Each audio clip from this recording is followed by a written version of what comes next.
بالله من الشيطان الرجيم. بسم الله الرحمن الرحيم.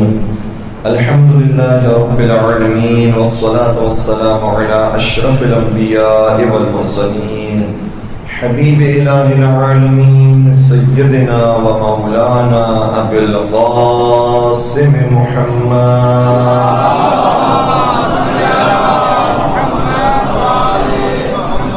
وعلى أهل بيته الطيبين الطاهرين المعصومين المظلومين الذين أذهب الله عنهم الرجس وطهرهم تطهيرا.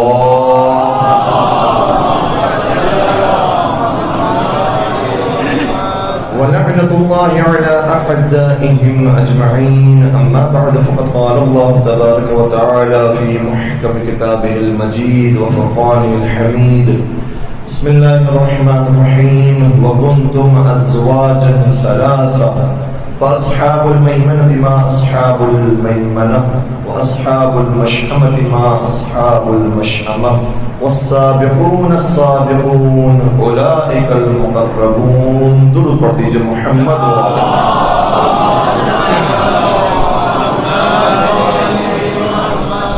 سب سے پہلے میں آپ تمام عزیزان کا، بزرگان کا شکریہ ادا کروں گا کہ جنہوں نے بہت توجہ کے ساتھ یہاں پر ہمارے عرائض کو سماعت فرمایا اور شرکت فرماتے رہے. پروردگار آپ سے راضی خوشنود ہو، بلکہ وہ بیوی آپ کو دعائیں دیں گی کہ جن بیوی کی بیٹی کا غم منانے کے لیے آپ تشریف لائے تھے. اور اسی طریقے سے انتظامیہ کی ہم سب شکرگزار ہیں کہ انہوں نے اتنے اچھے انتظامات کیے اور ایک مناسب طریقے سے ہم عزاداری زکوٰۃ سید الشہداء کو برپا کرتے رہے. پروردگار ہر سال اسی طریقے سے انتظام کرنے کی توفیق عطا فرمائے، اور جو اس کار خیر میں شریک ہو رہے ہیں پروردگار تمام کی جائز شرعی حاجات کو پورا فرمائے. دام درم سخن قدم جو جس طرح سے بھی اس کے اندر شریک ہو رہا ہے پروردگار ان تمام کو اہل بیت کے ساتھ محشور فرمائے. اور اگر ہم سے کوئی کوتاہی ہو گئی ہو، کسی کی دل آزاری ہوئی، جملہ سبب بنا ہو، تو ہم ان سے معذرت خواہ ہیں. آج کی یہ آخری مکمل گفتگو ہے اور ہمیں آج اپنے عرائض کو سمیٹنا بھی ہے. اولویت اور مظلومیت امیر المومنین پر ہماری گفتگو جاری و ساری ہے، اور اس موضوع کو بیان کرنے کے لیے جن آیات کا سہارا لیا گیا سورہ واقعہ، اور سورہ واقعہ کی آیت نمبر 7 سے 11 تک کی تلاوت کی گئی. ارشاد ہوتا ہے کہ وَكُنْتُمْ أَزْوَاجًا ثَلَاثًا، ہماری نگاہ میں تم 2 گروہوں میں تقسیم نہیں ہوئے ہو بلکہ 3 گروہوں میں تقسیم ہوئے. فَأَصْحَابُ الْمَيْمَنَةِ مَا أَصْحَابُ الْمَيْمَنَةِ، ایک گروہ وہ ہے جو دائیں طرف والوں کا ہے، وہ جنت کی طرف جائے گا. وَأَصْحَابُ الْمَشْأَمَةِ مَا أَصْحَابُ الْمَشْأَمَةِ، اور ایک دوسرا گروہ بائیں طرف جانے والوں کا ہے، وہ جہنم میں جائے گا. لیکن دونوں گروہوں کی تقسیم کے بعد یہ تیسرا گروہ بھی بیان کیا، جس سے پتہ چلتا ہے کہ کچھ اور ہستیاں بھی ہیں، اور ان کی شان کیا ہے؟ السابقون السابقون اولئک المقربون. یہ کچھ لوگ ایسے ہیں جو ہر نیکی میں سبقت اختیار کرنے والے ہیں. ایمان ہو، عمل صالح ہو، نماز ہو، عبادت ہو، شجاعت ہو، سخاوت ہو، عدالت ہو، یہ ہر میدان میں ان کی پرواز علی کی مانند نظر آتی ہے، بلندیوں پر نظر آتی ہے. فرمایا کہ السابقون السابقون، جو دنیا میں سبقت اختیار کرنے والا ہے ہم نے اسے قیامت میں بھی سبقت دے دی، اور اسے کبھی قسیم الجنت والنار بنا دیا، کبھی سیدہ شباب اہل الجنہ بنا دیا، کبھی سیدۃ نساء العالمین بنایا. جو اس دنیا میں نیکیوں کی سرداری حاصل کرتا ہے وہ اس دنیا میں جنت کی سرداری بھی حاصل کرتا ہے. سبحان اللہ، نعرہ تکبیر،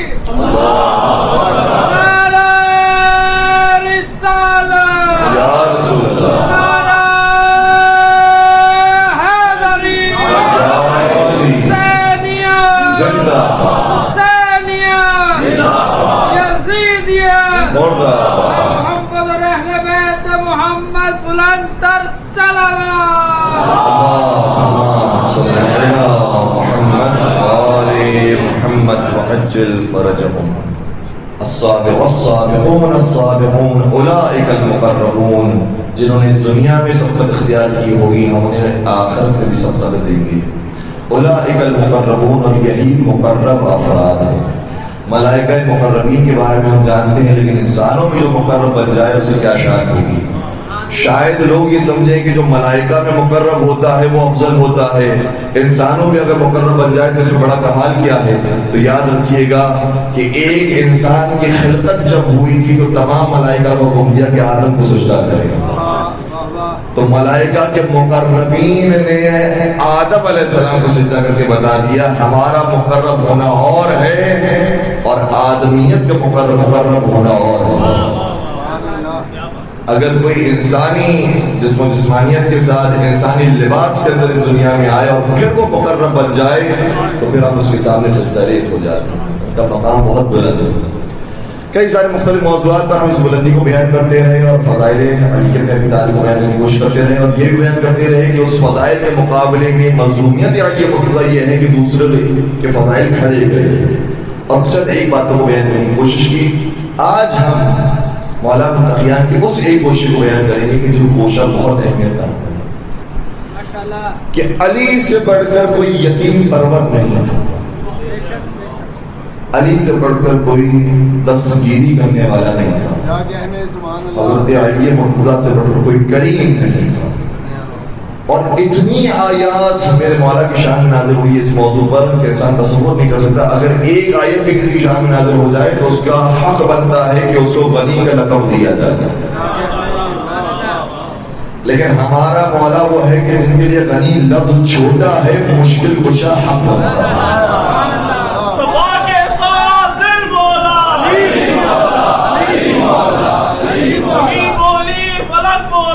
علی مولا علی مولا علی مولا علی مولا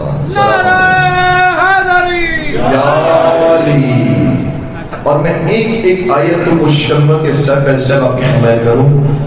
وہ لوگ یہ تصور کرتے ہیں کہ انفاق تو بہت سو نے کیا ہے تو ان کے انفاق میں اور حضرت علی مرتضیٰ کے انفاق میں کیا کیا فرق پائے جاتے ہیں.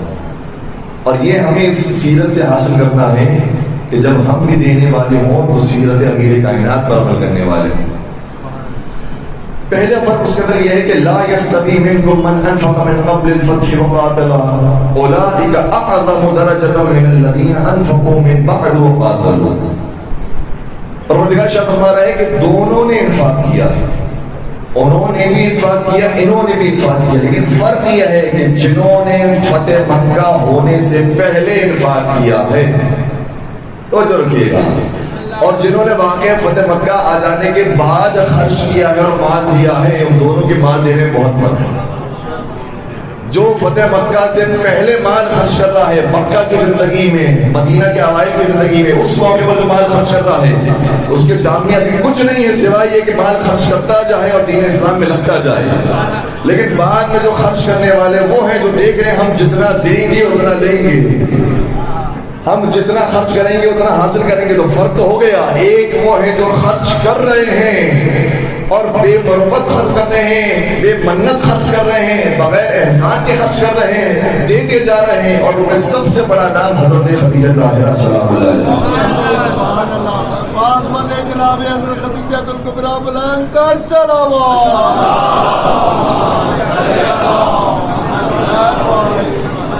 خود قرآن کی آیت بن گئی الم یجدک یتیما فآویٰ ووجدک عائلا فأغنیٰ. اے حبیب کیا جب آپ یتیم تھے تو ہم نے پرورش نہیں کی اور جب آپ تنگست تھے تو مال سے مدد نہیں کی. قرآن میں صرف یہی جملے موجود ہیں، نام نہیں ہے، لیکن دنیا جانتی ہے کہ جس نے پرورش کی تھی وہ علی کے بابا تھے جنہوں نے مال دیا تھا اور زہرا کی مادر گرامی. تو وہ کہ جس نے اوائل اسلام میں اسلام کی شجرکاری کی ہے اور سیراب کیا ہے اس میں اور دوسروں میں فرق ہے. فرق کیا ہے؟ بہت واضح سی بات ہے. یہ دیتے رہے خرچ کرتے رہے اور مال خدیجہ جو معروف تھا وہ ختم ہوتے ہوتے اس نہج پر آ گیا کہ خود شہزادی اس دنیا سے انتقال فرماتی اور اس دنیا سے پردہ فرماتی ہیں تو اسی غربت اور فاقے انہوں نے توجہ فرمائے گا انہوں نے دین کا روشن چہرہ، دین کا سربلند چہرہ اور دین کا اقتدار والا چہرہ اور غالب چہرہ اپنی آنکھوں سے نہیں دیکھا تھا. شیب ابی طالب میں دنیا سے چلے گئے لیکن باقی وہ تھے جو فتح مکہ میں اسلام کی شان و شوکت دیکھ رہے تھے. تو جو ہے میرے ساتھ فتح مکہ میں دیکھ چکے تھے کہ اگر ہم بھی مسلمان نہ ہوئے تو یہ بالآخر ہمیں بھی تہس نہس کر دیں گے، اس لیے مجبور ہوتے ہیں کہ فتح مکہ کے بعد مسلمان ہو جائے، مسلمانوں کے طریقے پر عمل کریں۔ تو فرق تو ہو گیا کہ ایک نے رسول اکرم کی بشارت پر یقین کیا ہے، اپنی آنکھوں پر یقین نہیں کیا کہ اسلام سر بلند ہو کر رہے گا، اور دوسرے وہ تھے کہ جب تک اپنی آنکھوں سے نہ دیکھ لیا کہ اسلام سر بلند ہوا ہے اس وقت خرچ کرنے کے لیے تیار نہیں تھے۔ یہ فرق ہے دونوں کے اندر۔ اور حضرت علی مرتضیٰ کی شان یہ ہے کہ مال خدیجہ موجود تھا اور خرچ کرتی رہی، ان سے بڑھ کر اور کون سخی ہو سکتا ہے، ان سے بڑھ کر اور کون کریم ہو سکتا ہے، لیکن علی مرتضیٰ وہ ہے جو پسر ابو طالب تھے، اور ظاہری طور پر وہ بھی فقر و فاقے کی کیفیت میں مبتلا تھے جس طریقے سے نبی اکرم مبتلا تھے، لیکن اس کے باوجود فقر و فاقہ خود برداشت کیا، دنیا والوں کو کھلایا۔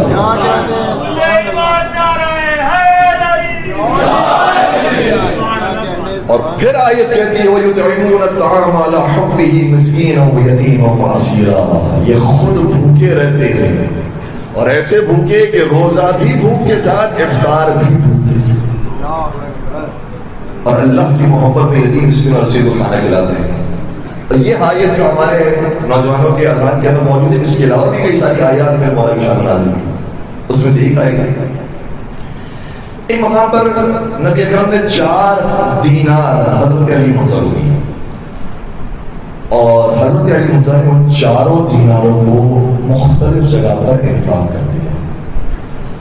تھوڑا سا انسان اگر بیدار رہے تو ہمارے ساتھ بھی کبھی بار یہی کیفیت ہوتی ہے، ایسا نہیں ہے کہ ہمیں کوئی دیتا نہیں ہے، کاش جو دیا گیا ہے اسے پھر بندگان خدا نے تقسیم کر دیں۔ 4 دینار دیے، 4 کو مختلف جگہ پر خرچ کیا، 4 کو مختلف جگہ پر انفاق کیا، ایک کو دن کے موقع پر انفاق کیا، ایک کو رات کے موقع پر انفاق کیا، ایک کو خلوت میں کیا، ایک کو جلوت میں کیا۔ تو پھر آیت نازل ہو گئی الذین ينفقون اموالهم باللیل والنہار سرا وعلانیہ لہم اجرہم عند ربہم، کہ کچھ لوگ ایسے بھی ہیں کہ جو اپنے مال کو رات میں بھی دیتے ہیں اور دن میں بھی دیتے ہیں، چھپ کر بھی دیکھتے ہیں کہ کوئی دیکھنے والا نہ ہو، اور اس لیے دکھا کر بھی دیتے ہیں کہ تاکہ دوسروں کو تشویش بھی ہو۔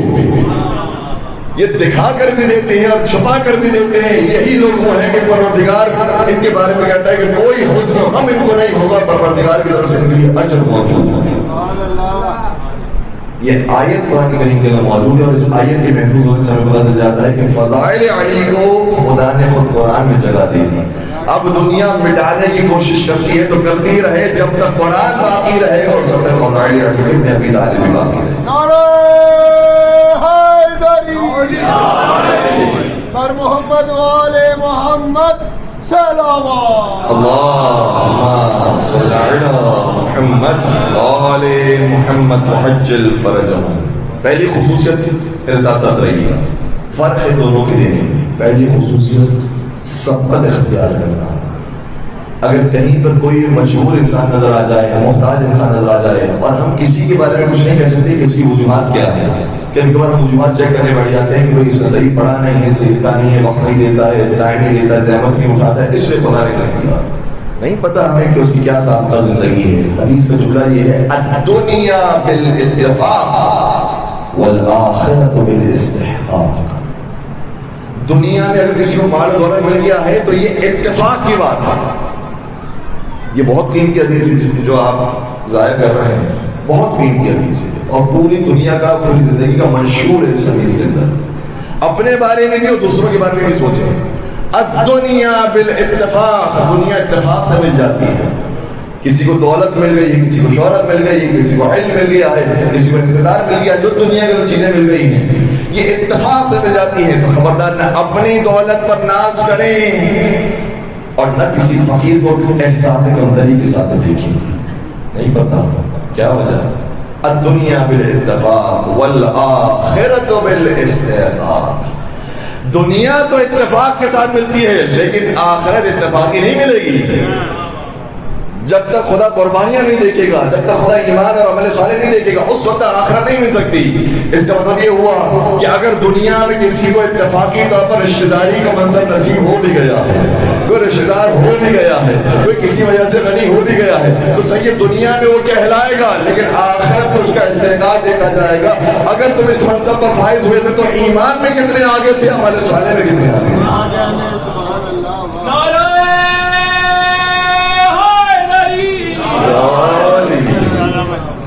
تو اتفاق کے ساتھ دنیا مل جاتی ہے۔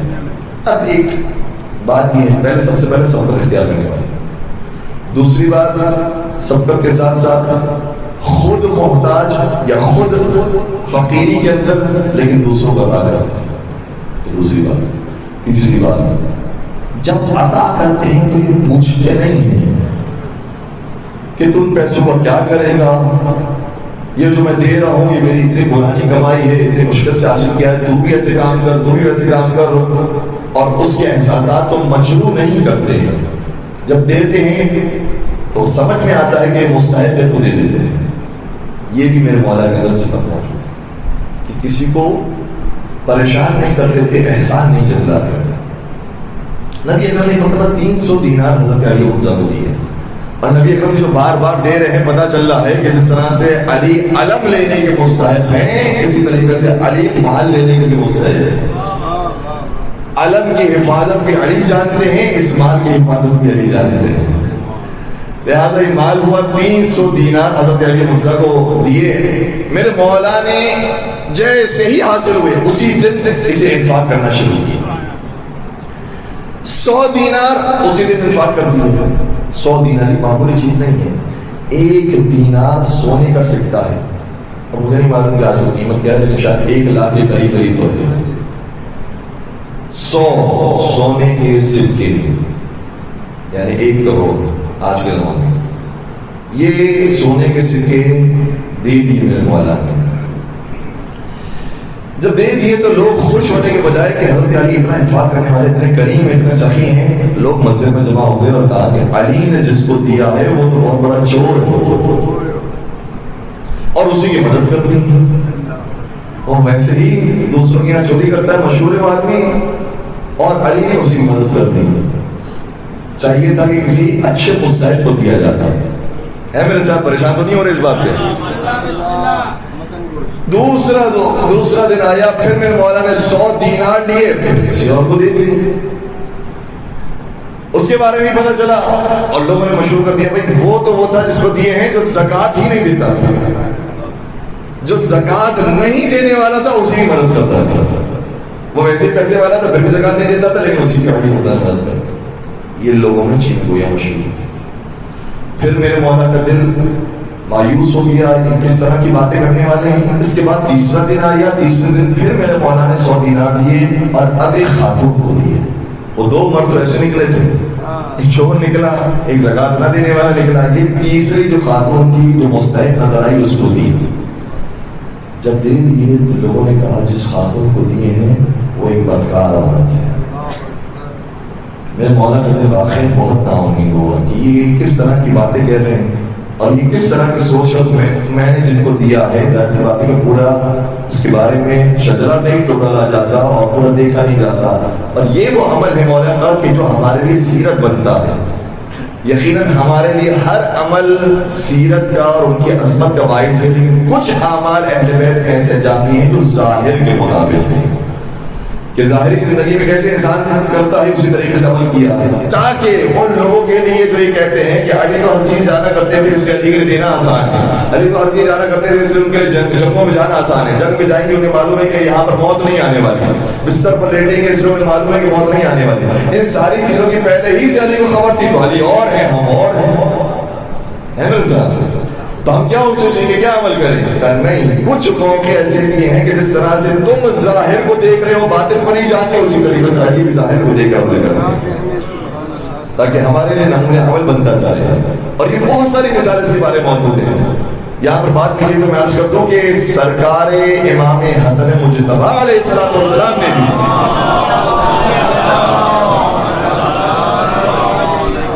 جب حاکم شام کے مقابلے پر توجہ رکھیے گا، حاکم شام کے مقابلے پر اپنے وکیل معین کیے تھے، اپنے کمانڈر معین کیے تھے، تو یہ سارے کمانڈر وہ تھے جو حاکم شام کے ہاتھوں بک گئے. تو کیا مولا حسن کو معلوم نہیں تھا کہ یہ ہونے والا ہے؟ لیکن ظاہر کے مطابق لگتا تھا کہ یہ ہمارے ساتھ منصف ہیں، یہ ہمارے ساتھ مخلص ہیں، لیکن بعد میں پتہ چلا کہ یہ اس طرف چلے گئے. تو یہ بہت ساری دفعہ بہت مرتبہ ہوا. تو نبی اکرم کے ساتھ بھی، نبی اکرم کے زمانے میں بھی ظاہری طور پر بھی کردار پیش کیا کہ ظاہری طور پر یہ کتنے ہم پر عمل کرنے والے اور کتنے ہمارے ساتھ چلنے والے ہیں. اور کچھ مثالیں ایسی دی ہیں اس میں بتائی ہے تم ظاہر کو جانتے ہو، ہم باطن کو جانتے ہیں. یہ دونوں طرح کی مثالیں رکھی گئی.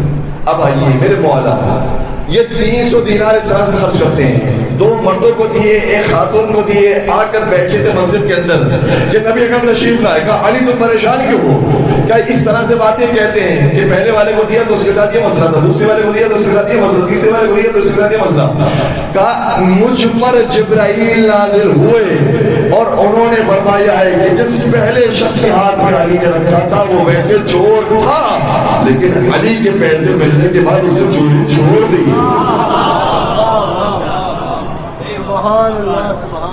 جو دوسرا شخص تھا جس کو 100 دینار دیے تھے وہ صحیح زکوٰۃ نہیں دیتا تھا، لیکن جب علی نے دیا تو اس کے اندر جذبہ زکوٰۃ پیدا ہو گیا اور وہ زکوٰۃ دینا شروع ہو گیا. جو تیسری خاتون تھی وہ صحیح بدکار تھی، لیکن جب علی مرتضیٰ نے ان کی مدد کر دی تو اس کے بعد اس نے برے کام چھوڑ دیے. اے علی، آپ کے دینے کو پروردگار نے اتنا قبول کیا ہے کہ صرف آپ کو ثواب نہیں دیا بلکہ آپ کے اس عمل کی وجہ سے یہ سب راہ راست پر آ گئے. تو مجھے کہنے دیجئے کہ حضرت علی مرتضیٰ کے دینے میں اور دوسروں کے دینے میں فرق یہ ہے کہ ہم دیتے ہیں، آثار سے واقف نہیں ہوتے. علی جن کو دیتے ہیں ان کی زندگیاں بدل جاتی ہیں.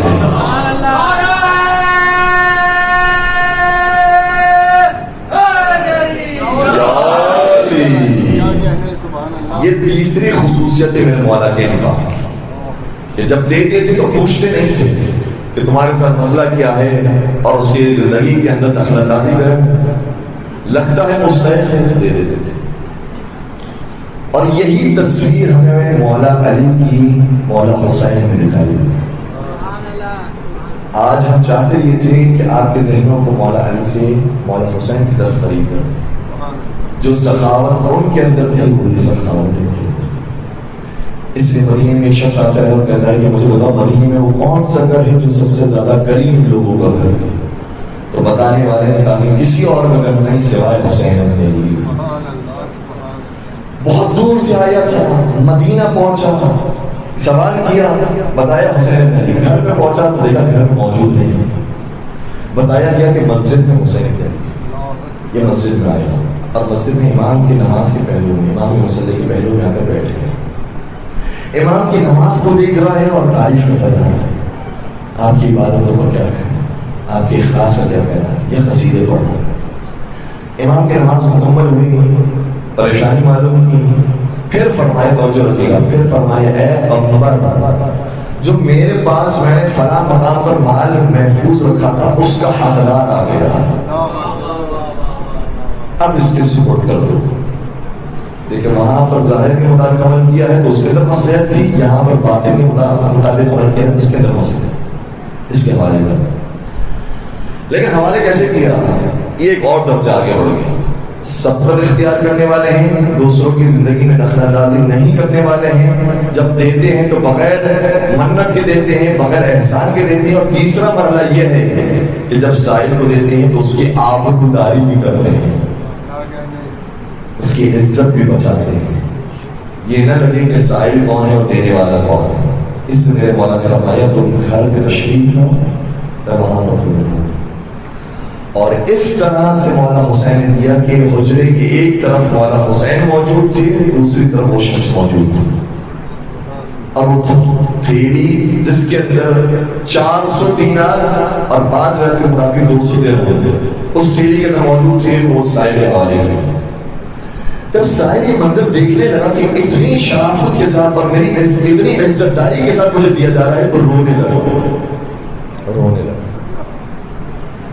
جب روتے ہوئے اس کے آنسوں کو مولا حسین نے دیکھا تو یہ فرمایا کیا ہماری عطا میں کمی ہے؟ کچھ اور چاہیے تمہیں؟ ہم کچھ اور پر پڑھا دیں. کہتا ہے نہیں فرزند رسول آپ کی عطا میں کوئی کمی نہیں ہے، لیکن میں یہ سوچ سوچ کر رو رہا ہوں کہ اتنے کریم ہاتھ زمین میں کیسے دفن ہوں گے. مولا حسین کی کریمیت ویسی ہے کہ جیسے مولا علی کی، اور ان کی ویسی ہے کہ جیسے رسول خدا کی جناب خدیجہ طاہرہ. پورا گھرانہ صادقین کا گھرانہ ہے. اور مولا حسین یتیم پرور بھی بہت تھے، یتیم کو دیکھ لیتے تھے تو ان کی کفالت کرنا، ان کی مدد کرنا اور ان کو بطور خاص اپنے پاس بٹھانا، دست شفقت پھیرنا اور انہیں راضی کرنا وہ بہت پسند تھا. ایک مقام یہ بھی آیا کہ امام حسین نے ایک شخص کو جب دیا تو اس کی معرفت کا امتحان لے کر بھی دیا ہے، اور وہ معرفت کا امتحان اس کا نہیں ہے، ہمارے اور آپ کا امتحان ہے. میرے پاس بہت زیادہ دامن وقت میں گنجائش نہیں ہوگی کہ میں بہت تفصیل سے آپ کے سامنے مطالب بیان کروں، لیکن اس روایت کو سنتے جائیں. جب ایک شخص مانگنے کے لیے آیا مولانا حسین کے پاس، مولانا حسین نے کہا کہ ہم دیں گے ضرور، لیکن تیری پہلے معرفت کو تو امتحان دیں. کہنے لگا کہ معرفت کا امتحان آپ مجھ سے دے رہے ہیں، آپ خود عالم ہیں، اور کیا یہ زیر دیتا ہے کہ عالم کسی عام انسان سے سوال کرنے ہیں. پھر امام نے اس حدیث کو بیان کیا، توجہ رکھیے گا، اس حدیث کو بیان کیا، المعروف بقدر المعرفہ، نیکی کرو تو معرفت کے مطابق نیکی کرو. اس لیے میں تیری معرفت کو چیک کرنا چاہتا ہوں، اس کے بعد دینا چاہتا ہوں. اور یہ بھی ہمیں بھی سکھایا گیا ہے جب دیا جائے تو اگر بہت سارے سائل انسان کی نگاہ کے اندر ہیں تو اس کو دیا جائے تو زیادہ با کردار ہے، اس کو دیا جائے تو زیادہ با اخلاق ہے، اس کو دیا جائے تو زیادہ ایماندار ہے، تاکہ اس کی پروموشن ہو، تاکہ اس کو تشویق حاصل ہو. ایسا نہ ہو کہ کسی اور کو انسان بلا وجہ دے، ان کو دیا جائے جو انسان کی نگاہ میں زیادہ مستعد ہے، اس کے بعد اس کی ذاتی زندگی کو نہ دیکھا جائے. امام نے فرمایا کہ میں تجھ سے معرفت کے بارے میں سوال کرنا چاہتا ہوں، مجھے یہ بتا زندگی کی زینت کس چیز کے اندر ہے؟ اگر زندگی ایسے گزاری جائے تو عزت کے ساتھ گزاری جا سکتی، زینت کے ساتھ گزاری سکتی، وہ کون سی چیز ہے؟ کہ زندگی کی زینت یہ ہے کہ انسان عالم بھی ہو، علم بھی ہو اس کے پاس، اور اس کے ساتھ ساتھ حلم بھی ہو. امام نے فرمایا آفرین، کیا کہنے تیرے، بہت چیزیں جانتا ہے، یہ صرف علم کا جانا کافی نہیں ہے، علم کے ساتھ ساتھ حلم بھی ہونا چاہیے. بہت سے میں کیا کروں، میں تو طالب علم ہوں اور آپ کی خدمت میں کیا کس کے بارے میں کروں، لیکن ہم اپنی بات کریں گے. طالب علم بن جانے کے بعد، عالم دین بن جانے کے بعد علم تو بہت آ گیا، لیکن اس برداشت میں، اس صبر میں، اس تحمل میں کتنا اضافہ ہوا ہے کہ جسے حلم کہا جاتا ہے. علم کے ساتھ علم ہو. دوسری چیز امام نے فرمایا اگر اس کے پاس علم نہ ہو تو پھر وہ کیا کرے، پھر اپنی زندگی کو کیسے جینا ہے؟ کیا اس کے پاس مال ہوگا؟ اگر مال ہو تو مال کے ساتھ کرم ہونا چاہیے، مال کے ساتھ خرچ کرنے کا حوصلہ ہونا چاہیے، سخاوت ہونی چاہیے. امام نے فرمایا آفرین، بالکل ٹھیک کہا. مال اگر ہے تو پھر کرم ہونا چاہیے. تیسرا سوال کیا ہے؟ امام نے فرمایا اگر مال بھی نہ ہو، علم نہ ہو تو مال. کہا کہ اگر مال بھی نہ ہو تو پھر کیا کرنا چاہیے؟ تو کہا کہ اگر فقر و فاقہ ہے تو فقر و فاقہ کے ساتھ عزت دار زندگی ہونی چاہیے، عزت ہونی چاہیے. بلا وجہ کسی کے سامنے مانگنے کی ضرورت نہیں. پروردگار عزت دینے والا، پروردگار انشاءاللہ زندگی کو تبدیل کرنے والا. امام نے فرمایا آفرین، بہت خوبصورت. اب بتا کہ اگر فقر و فاقہ کے بعد بھی وہ اپنی آبرو نہ بچائے تو پھر کیا کرے گا؟ جہاں پر میں البتہ یہ عرض کرتا ہوں کہ جہاں آبرو بچا سکتا ہے پھر بھی آبرو نہ بچائے. اور میں کسی کے بارے میں کوئی کرٹیسائز نہیں کر رہا کہ سڑکوں پر کون ہے اور روڈ پر کون ہے، خدا جانتا ہے کہ کسی کیسی زندگی ہے. لیکن کبھی کبھار ایسا ہوتا ہے کہ فقر و فاقہ ہے اور انسان عزت بچا سکتا ہے لیکن نہیں بچاتا، آبرو نہیں بچا رہا، تو کیا کرے گا؟ اس شخص نے کہا کہ ایسا شخص آسمان سے بجلی گرے اور وہ مر جائے تو بہتر ہے. امام نے فرمایا آفرین، کہ جب ان کردار کے ساتھ اس کے پاس عزت موجود نہیں ہے تو پھر وہ مر جائے تو بہتر ہے. ایسی عزت جو ذلت کے ساتھ گزاری جائے اس سے بہتر ہے کہ عزت کی موت آ جائے.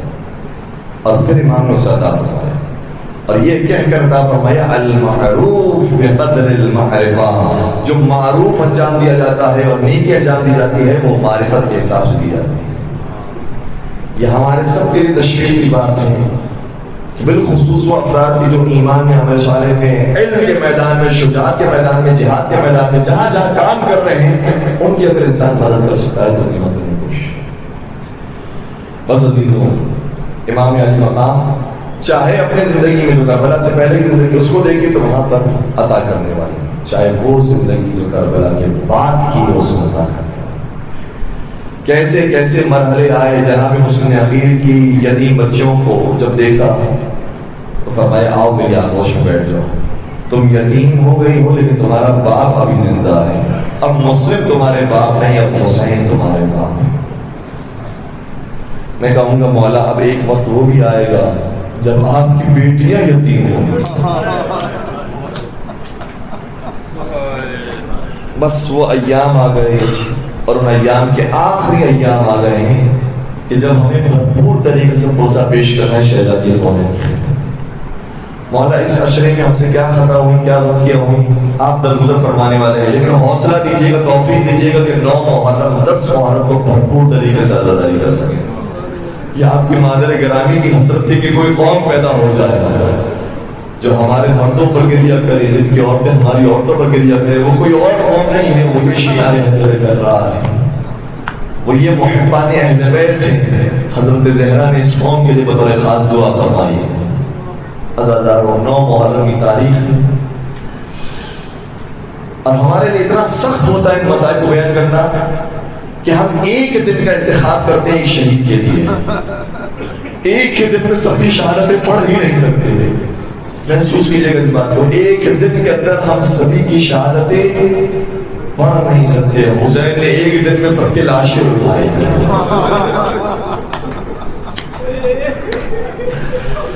ہمارے لیے بیان مشکل ہوتا ہے، حسین نے شہید ہوتے ہوئے دیکھا ہے۔ اور جو لوگ یہ کہتے ہیں کہ مولانا حسین کے جسم مبارک پر اتنے زخم موجود تھے، صحیح ہے، روایات میں ذکر ہے کہ اتنی تعداد تھی، اتنی تعداد تھی، اتنی تعداد تھی، اور گھاؤ مختلف ہوتے ہیں، زخم مختلف ہوتے ہیں، اس لیے تعداد مختلف بیان ہوئی کتابوں کے اندر۔ لیکن اگر 1900 ساڑھے 1900 زخم گنے بھی ہیں تاریخ نے تو مجھے کہنے دیجیے یہ تو جسم حسین پر زخم لگے تھے تو گر لی ہے، لیکن کسی کو معلوم ہے جب علی اکبر کو گرتے ہوئے دیکھا ہوگا، جب عباس علمدار کی قتل شہادت کو دیکھا ہوگا، اس وقت میرے مولا کی کیفیت کیا ہوگی؟ جو روح پہ زخم لگے ہیں اسے کون تلاش کر سکتا ہے؟ کتنی ہی مثالیں ہمارے سامنے موجود ہیں۔ جب بچہ جوانی میں مر جاتا ہے تو باپ زیادہ دن زندہ نہیں رہ سکتا، جب عزیز ترین بھائی دنیا سے چلا جاتا ہے تو بھائی زندہ نہیں رہ پاتا۔ یہ حسین کا صبر ہے، 72 کی لاشوں کو دیکھا ہے، اس کے باوجود فوجی اشیاء کے مقابلے میں کھڑا ہے۔ یہ صبر حسین، یہ استقامت مولا حسین۔ عزادارو، اب تو صبح عاشور آ چکی اور ہم بہت نزدیک ہو گئے ہیں صبح عاشور سے۔ آج کی رات شب عاشور، کل کا دن صبح عاشور۔ اب تو قربانی کا دن ہے، وہ قافلہ جو مدینہ سے چلا تھا آج وہ لٹنے والا ہے، آج کی رات وہ قربان ہونے والا ہے، کل کے دن وہ قربان ہو جائے گا اور اب مدینہ نہ بسے گا، اب کربلا بسے گی، اب کربلا کے روزے آباد ہوں گے۔ اللہ تعالیٰ آج کی رات جو آئے گی تو ماؤں کے پاس ان کے بچے موجود ہوں گے، بہنوں کے پاس ان کے بھائی محفوظ ہوں گے، اور ماں باپ کے ساتھ ان کے اولاد کے پاس ان کے ماں باپ موجود ہوں گے۔ یہ آج ہر ایک موجود ہے اپنے قریبی لوگوں کے ساتھ، لیکن جب کل کا دن آئے گا اور شام غریبہ آئے گی تو مائیں دیکھیں گی بچے ہمارے مارے گئے، قتل ہو گئے، بہنیں دیکھیں گی کہ بھائی زمین پر سدھارے گئے ہیں، اب کوئی بھی آواز سے کوئی اٹھتا نہیں ہے۔ اکبر جو تمہاری ایک آواز پر اٹھا کرتے تھے، اب ہم آوازیں دیتے رہے تم اٹھتے نہیں ہو۔ عباس میری ایک آواز پر اٹھا کرتے تھے لیکن تمہیں اب بہن آواز دیتی اٹھتے نہیں ہو۔ حسین آپ میری ایک آواز پر اٹھا کرتے تھے، اب بہن آوازیں دیتی اٹھتے نہیں۔ یہ آج کی رات میں اور کل کی رات میں فرق ہے۔ عزادارو، آج کی رات شب عاشور آ گئی، بہت عظیم رات ہے اور بہت پردرد رات ہے۔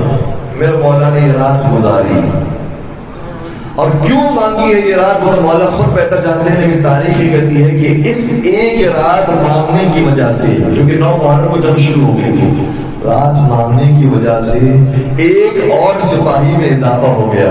9 محرم کو لشکر حسینی میں موجود نہیں تھا. 10 محرم کا سورج نمودار ہوا اور جناب مولا حسین کے لشکر میں شامل ہو گئے.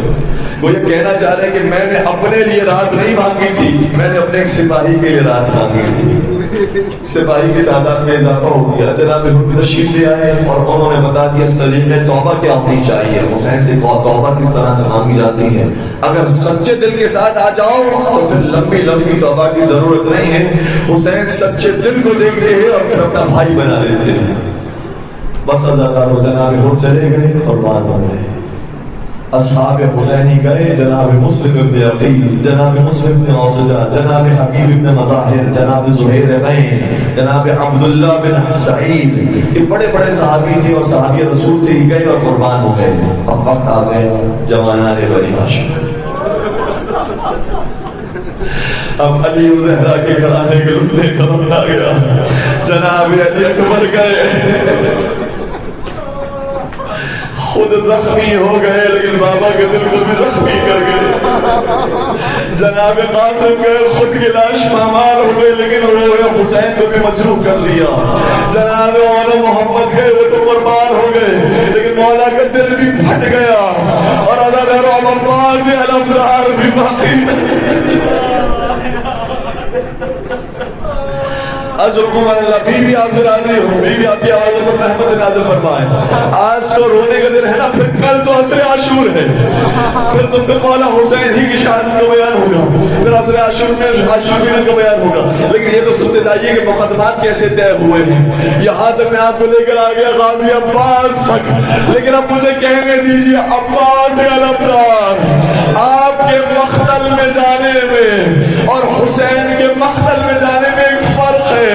جب آپ مقتل کی طرف گئے تھے تو حسین خیمے کا پہرا دے رہے تھے, لیکن جب حسین میدان کی طرف چلے گئے اب کون بیویوں کو پہرا.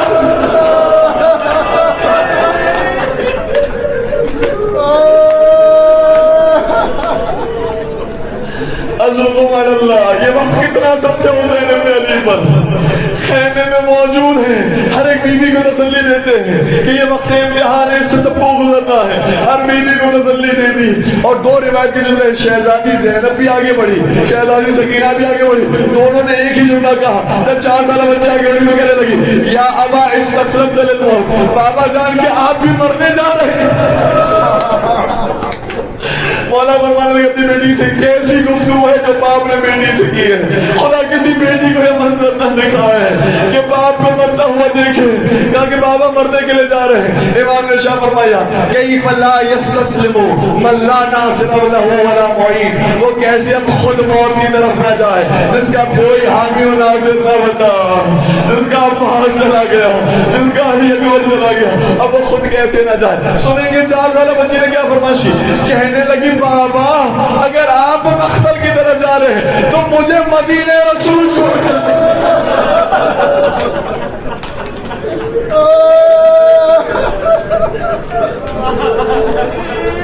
بابا یہاں پر یتیم پروری کرنے والے لوگ نہیں ہیں, یہاں یتیم آزاری کرنے والے لوگ ہیں. مجھے خوف ہے کہ آپ کے جانے کے بعد مجھے تماچے نہ لگے, آپ مجھے مدینہ تو رسول چھوڑ کر آئے. پھر مولانا نے فرمایا بیٹی سکینہ, اگر میں مثال دی, اگر میں پہاڑ پر کسی اونچائی پر بھی چلے جاؤں جہاں پر ایک پرندہ آباد ہوتا ہے تو یہ فوج اشیاء وہاں پر بھی پہنچ کے تیرے بابا کے خون کے پیاسے قتل کر دیں گے, لہٰذا میں کہیں پر بھی جاؤں مجھے موت یقینی ہے, بیٹا تجھے صبر کرنا ہے. یہی جملے اپنی بہن زینب کبریٰ سے بھی شاہ فرمائے. اور پھر ایک جملے کا اضافہ کیا کہ بہن وہ قربہ تو لے کر آؤ جسے ہماری ماں سیا کرتی تھی اور روتے جایا کرتی تھی, وہ کرتا لایا گیا. اور پھر میرے مولا نے بیان فرمایا اے بہن زینب آپ اپنے لباس میں اضافہ فرما لیجئے گا, اپنی چادروں کو اضافہ کر لیجئے گا, کیونکہ جب میں چلا جاؤں گا تو حالات بہت بگڑنے والے ہیں, اس لیے چادروں میں اضافہ کر لیجئے گا. پھر ایک اور وصیت تھی جس پر میرے مولا نے عمل کیا, کہا کہ مجھے میرے بابا نے فرمایا تھا اور وہ میری بیوی فرماتی مجھے میری مادر گرامی نے فرمایا تھا. دونوں نے ایک ہی وصیت پر عمل کیا. شہزادی کہنے لگی مجھے میری مادر گرامی نے فرمایا تھا ایک وقت وقت وہ آئے گا جب میں موجود نہ ہوں گی، علی مرتضیٰ موجود نہ ہوں گے، حسن مجتبیٰ موجود نہ ہوں گے، اور تیرا یہ حسین مقتل کی طرف جائے گا تو میری نیامت میں حسین کی گلے کا بوسہ لے لیتے۔ شہزادی نے گلے مبارک کو چھوما، اس کے بعد میرے مولا نے فرمایا ہاں میں بھی بابا کی وصیت پر عمل کروں۔ بابا نے مجھ سے کہا تھا حسین میں موجود نہ ہوں گا، تم اپنی بہن زینب کی شانوں کا بوسہ لے لینا۔ شاعر حسین نے سوال کیا بہن آپ نے میرے گلے مبارک کا بوسہ کیوں لیا؟ شاعر شہزادی نے سوال کیا مولا آپ نے میرے بازو کا بوسہ کیوں لیا؟ جواب دیا بھیا اسی گلے مبارک پر شمر کا خود خنجر چلے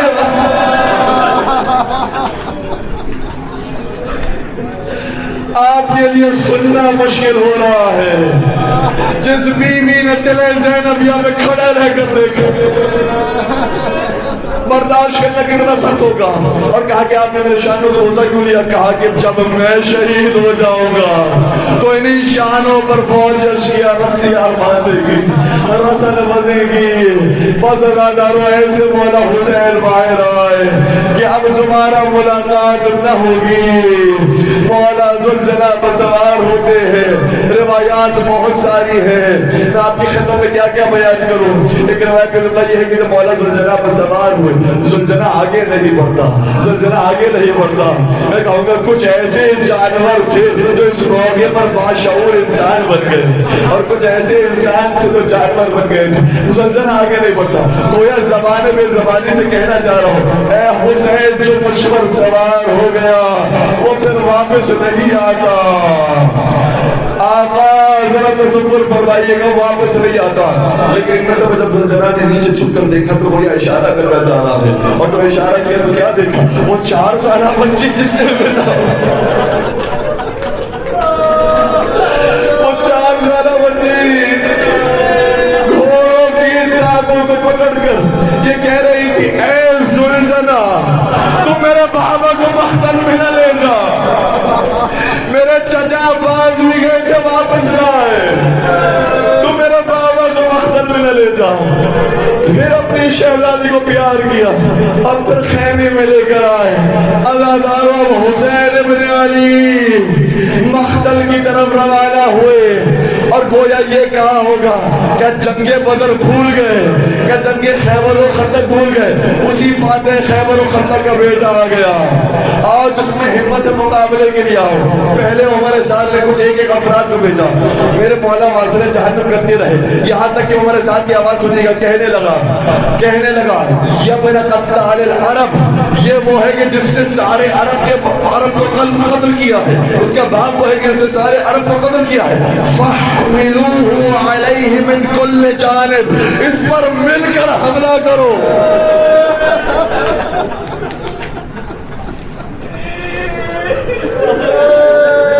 اگر ایک عام انسان بھی ہو اور 30,000 کا جو کم از کم لشکر بیان کیا گیا ہے، اگر 30,000 کا لشکر بھی ہو، 30,000 چھوڑ دیجئے 3,000 کر لیجئے، 3,000 کر لیجئے، 300 چھوڑ دیجئے 300 کر لیجئے، اگر 300 کے پاس بھی تیر موجود ہو اور ایک کی طرف نشانہ ہو،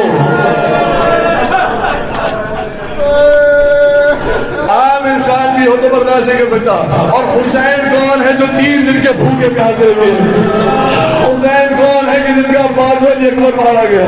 حسین کون ہے کہ جن کے لاشیں اٹھائے خود بھی زخمی ہو چکے ہیں؟ اس زخمی کیفیت کے اندر بھی میرے مولا جنگ پر جاتے اور ایسی بھرپور جنگ کی کہ فوج اشکر کی آواز بلند ہو گئی، الحفیظ الامر کہہ کے بھاگنے لگی، یہاں تک کہ عمر سعد نے کہا کہ حسین اور حسین کی خیموں میں جدائی ڈالی جائے۔ تیروں کی برسات ہوئی کہ حسین خیمے تک نہ پہنچ سکے، لیکن میرے مولا نے پھر بھی خیمے کا رخ کیا اور خیمے کی حفاظت فرمائی، خیمے کا پہرا دیا۔ میں کہوں گا آقا جب تک آپ زندہ ہیں صاحب خیمہ محفوظ ہے، لیکن جب آپ زمین کربلا پر آ جائیں گے خیمے والوں کا کیا حال ہونے والا ہے؟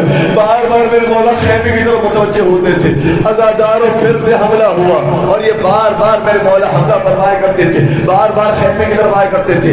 اسی تھکن کی کیفیت کے ساتھ جنگ جاری تھی. ایک مقام وہ آیا, مولا نے توقف اختیار کیا. بہت توجہ رکھیے گا اور پھر بیوی کو موسیٰ دیجیے گا. ایک مقام وہ آیا جب مولا نے توقف اختیار کیا, لوگوں نے دیکھا حسین تھک چکے ہیں, حسین زخموں سے چور ہو چکے ہیں. اور وہی موقع ہوگا جب روایت کا جملہ یہ ہے, یا ایتھا النفس المطمئنہ ارجعی الی ربک راضیۃ مرضیہ.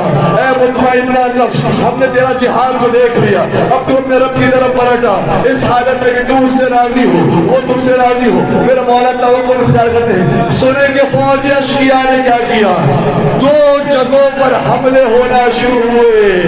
کسی نے تیر جوڑا, آقا کی پیشانی پر پیوست ہوا.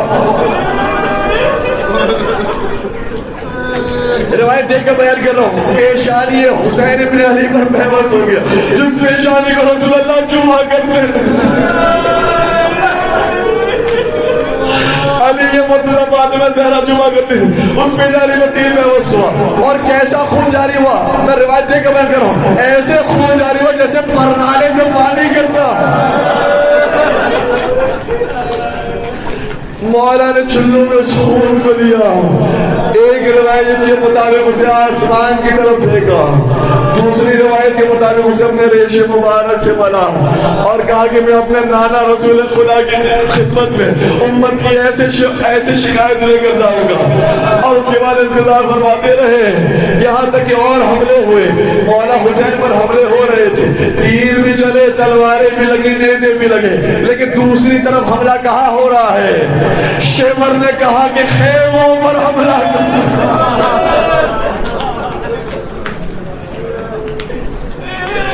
خیموں پر فوج اشقیاء کا جو رخ ہوا, وہ حسین جو اب تک توقع اختیار کیے ہوئے تھے, ایک مرتبہ کوہنیوں کے سہارے کھڑے ہوئے اور کہا میں غیرت فوج ہوں, حسین ابھی زندہ ہے. حسین کے ہوتے ہوئے خواتین کے پاس اجرکم علی اللہ, سلامت رہے. مولا کسی غم میں نہ رلا سوائے غم حسین کے. یہی تو ایام مولا پر رونے کے. عزاداروں پھر حسین ابن علی کی طرف رخ ہوا. روایتیں بہت ساری ہیں, میں کس کس کو بیان کروں, کس کس کو چھوڑوں.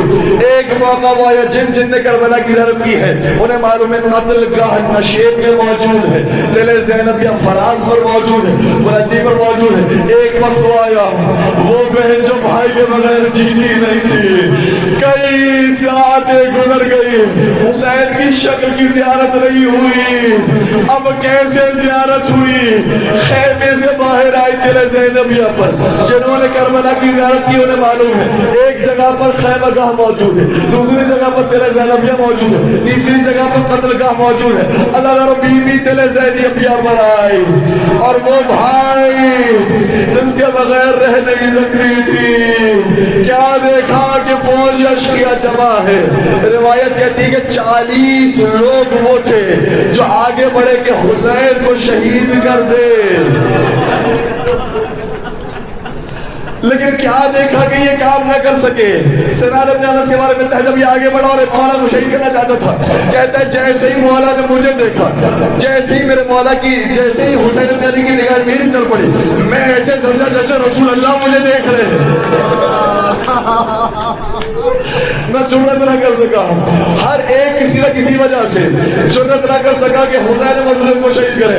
ہاں ایک وہ تھا جس کے بارے میں زیارت الہیہ میں میرے زمانے کے امام کہتا ہے وَالشِّمْرُ جَالِسٌ عَلَىٰ صَدْرِكَ. آقا ایک وقت وہ آیا جب شمر آپ کے سینے پر سوار ہوا اور وہ کام کر دیا جس کے بعد قیامت تک یہ غم باقی رہے گا. عزادار و شہادت حسین ہوئی. ایک ذوالجناح وہ تھا, روایت کہتی ہر ایک کو حسین سے دور کرتا جاتا تھا. دو کام ذوالجناح نے کیے ہیں, مولا حسین کے لاشی کو پامال ہونے سے بچایا ہے. دوسرا کام یہ کیا کہ اپنے سر مبارک پر خون حسین کو ملا اور خیمہ گاہ کی طرف آیا. بتانا تھا اب حسین زندہ نہ رہے, میرے پشت کا سوار زندہ نہ رہا.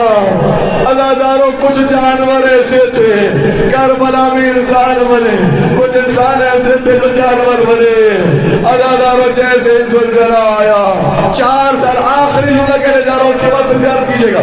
جب وہ 4 سالہ بچی نے زلجلہ کو دیکھا, زلجلہ تو ہے لیکن صاحب زلجلہ نہیں, سمجھ گئی کہ کیا ہوا بابا کے ساتھ.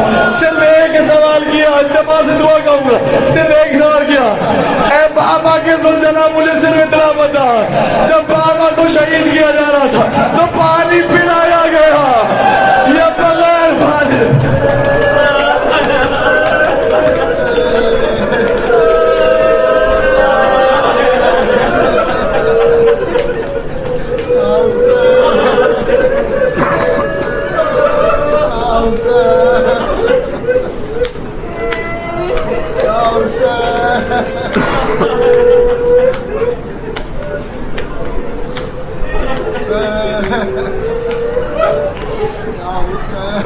یا حسین